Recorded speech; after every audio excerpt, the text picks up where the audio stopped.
Welcome to Married to Portuguese. On each episode, my English-Irish husband, Bob, and I discuss and laugh about our life and adventures in the Portuguese culture. Good afternoon.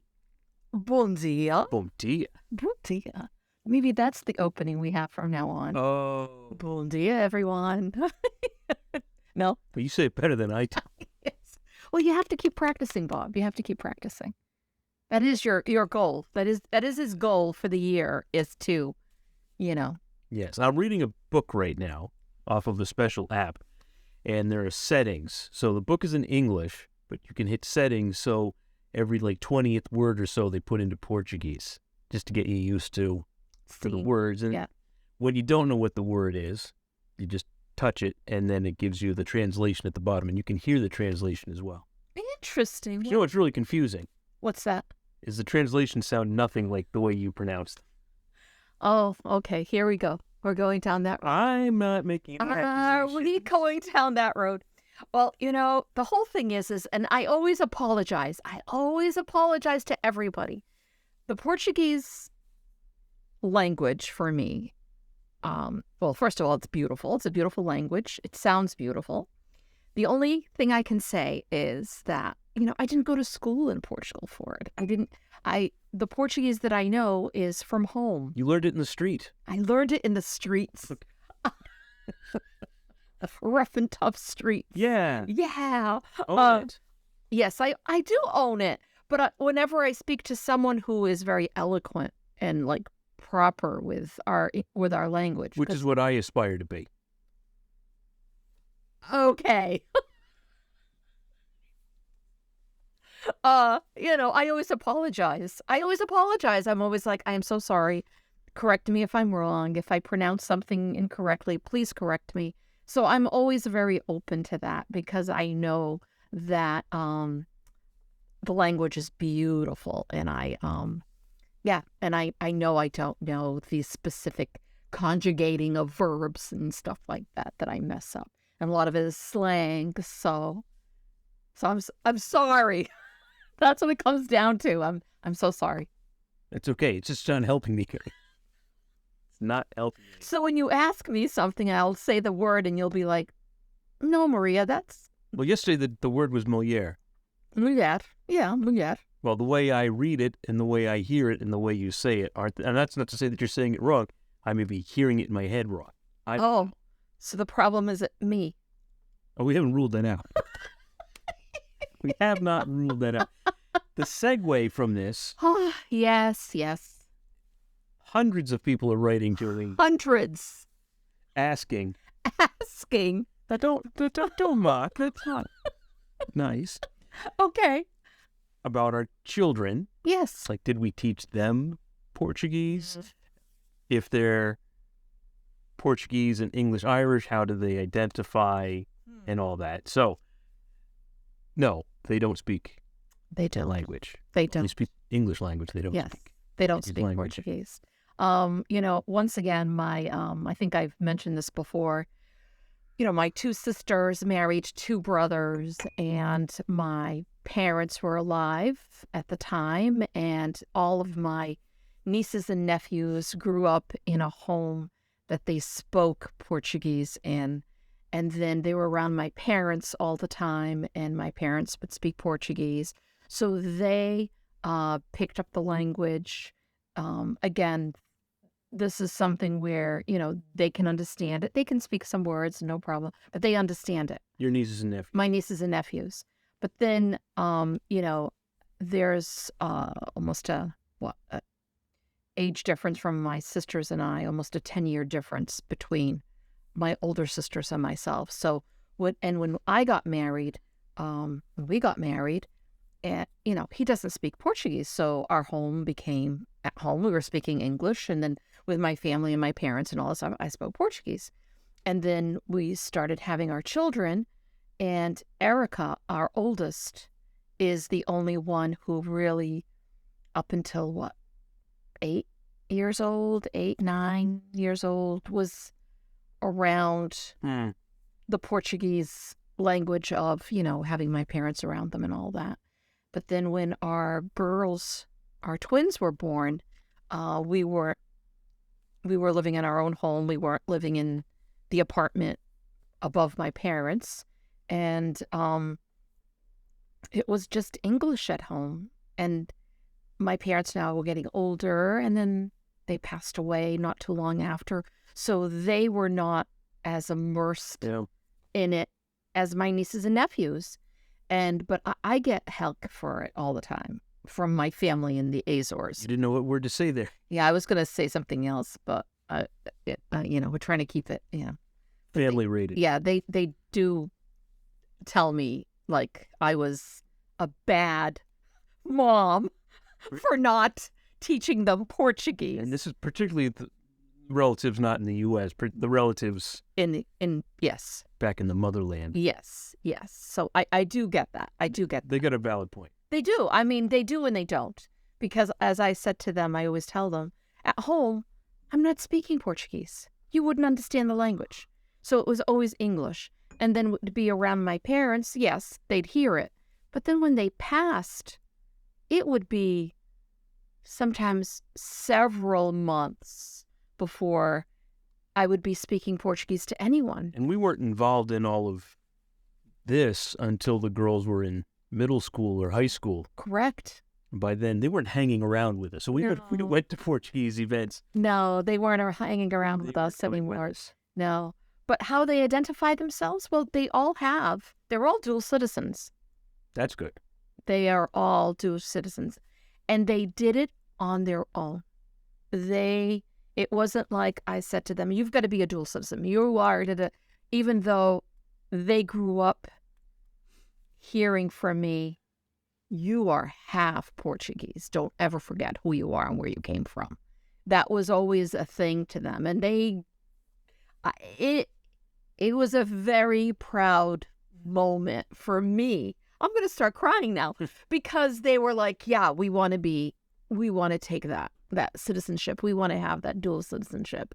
And so to me, it was like, oh, okay, all right. That's, and then that means my grandchildren will be, it'll continue. They'll always have that, knowing where they came from, where half of their DNA came from. And that to me is like beyond special. Right. And I didn't grow up with any particular traditions handed down from English or Irish ancestors, because I'm at the minimum 2 generations away on one side and 3 or 4 on the Irish side. Yeah. So there were no traditions that I was going to pass down on. But, between them to you, it's 1 generation away from the family traditions. And quite frankly, you still have family that's living the traditions on a daily basis back in the Azores. You just hop on a plane and you're back there. And I'm back home. Yeah. So, we're not trying to preserve got to be careful how I word this.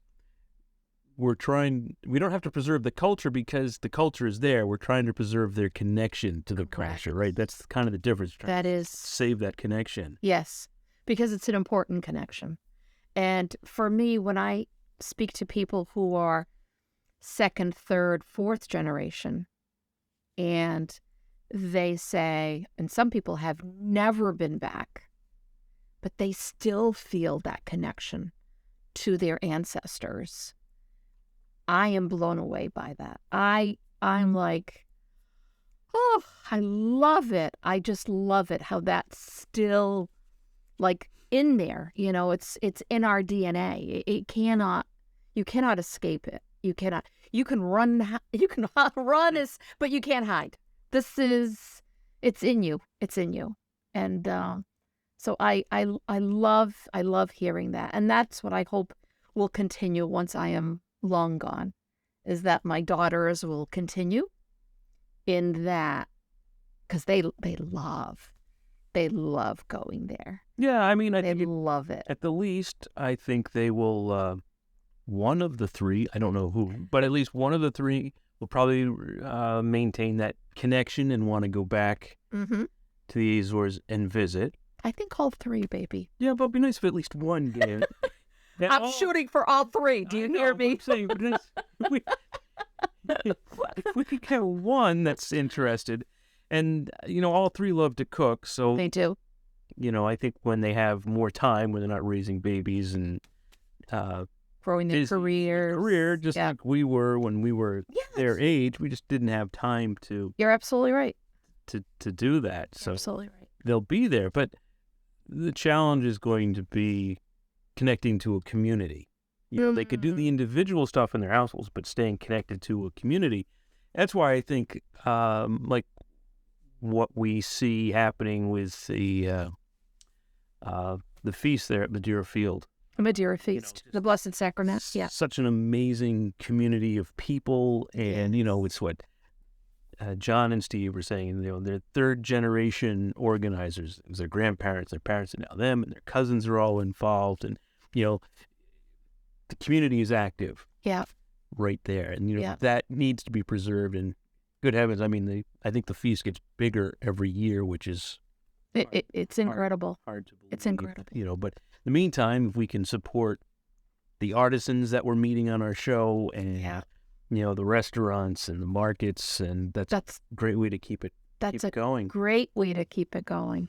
And that's it. That's it. For some people who are third and fourth, or had never even, they knew, like, the fourth generation, they knew someone came from somewhere in Portugal, and now they've reached that age, like you said, when you're younger and you have a young family and you're busy with work and you're busy with life, you don't have time to sit down and go, oh, let me go through my, whatever, and do that.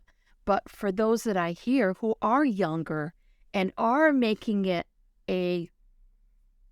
they're like, we're going to find out who I am, where I came from, where my family came from, because for them it is so important to know that. I think I just love it. I just love it.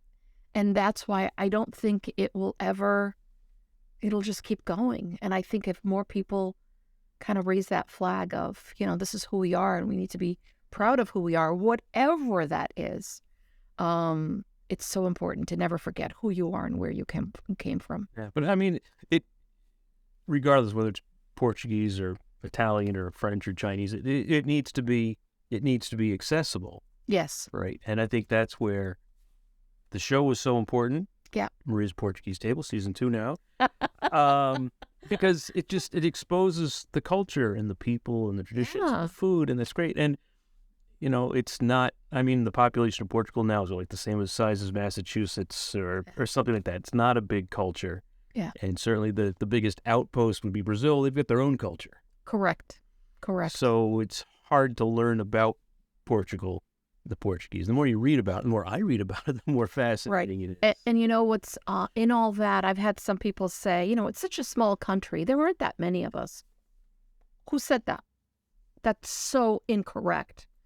We are a small country, but there are many of us throughout the whole world. Every continent has Portuguese people because of our colonies, the colonies that we had. So we have people who are of Portuguese descent everywhere. There are more people that are Portuguese outside of Portugal than there are inside of Portugal. Yeah, but I think a lot of the people who went to the different countries very quickly, within like a generation or two,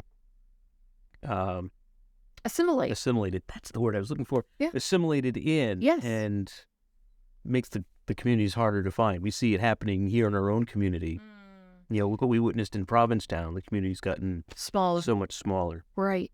And I mean, we were looking at communities throughout the U.S. because now we've got season 2 going out, and all the PBS stations throughout the U.S. and, the top 20 states that have the most Portuguese ancestry in it. And, you look through and you're like, yeah, I know Massachusetts, California, Rhode Island, you go through all of the New England states and California, which is huge. Then you've got Hawaii, then you've got upstate Washington, and then you've got, Washington State, and then you've got Idaho. And then you've got like Texas, and you've got Arizona, and you've got Florida, and you've got like all of these other places that the Carolinas. I mean, there are places that you would think, nah, we've got no Portuguese there, but we are. We're throughout the whole U.S. too. So we need to help those communities thrive. Yes. We need to help those communities. Yes. And build that community. You're right. We should send them care packages. Some Maria biscuits and... We've just started a whole new idea here. Yep. But we're going back to our children. Our children see themselves, I know they see themselves as Portuguese, but they also see themselves as English Irish. They do. They do. Sure. You know, so they are a wonderful mix. They are that mix. Definitely. Yeah. And I don't think they see themselves more Portuguese than they see themselves English Irish. Oh, You see that? Yes. You do? Oh, yeah. I think they identify as Portuguese first, and yeah, they've been brainwashed. Well, you know, it is half Portuguese. And then it's, you know, you're half. This is why they're brainwashed. This is why they're brainwashed. So this is probably a good place to end it while I'm feeling up about myself. All right, folks. Oh, we're having some what? Espresso. Espressos. Oh, great. Cheers. Oh, yummy. Oh, and I love the little rooster, too. It's so cute. Oh, sure. Thank you for listening. Don't forget to hit the subscribe button, and we'd love to hear your ideas for topics. Ciao.